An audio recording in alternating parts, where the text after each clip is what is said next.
From time to time on Market Minute, we'll take a minute to answer viewer questions. Last month, Will from Chicago wrote in with this one. Supply in my area is really tight and I keep hearing about bidding wars. Are we headed for another real estate bubble? Now, while it's true that some of today's market conditions, like low inventory and multiple offers, for example, are reminiscent of the real estate bubble that formed during the early 2000s, we can confidently say that talk of another bubble is greatly overblown. And here's why.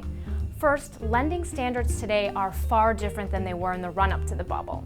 Back then, if you had a pulse, you could get a mortgage. Today, you actually need things like a job, a down payment, and halfway decent credit.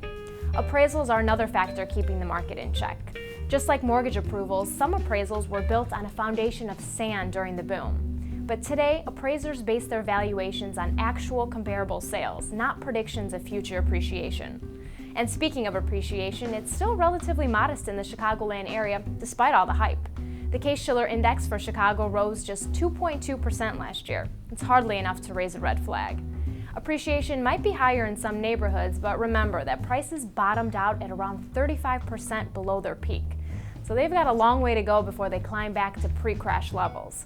Finally, it looks like most people have regained their sanity following the days of irrational exuberance.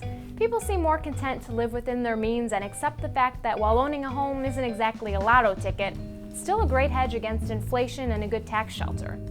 Now, if you have a question, you can send it to us via Twitter or Facebook, or you can always ask your App Properties agent. That's the App Properties Market Minute, and I'm Jenny Milkowski, reminding you to love where you live.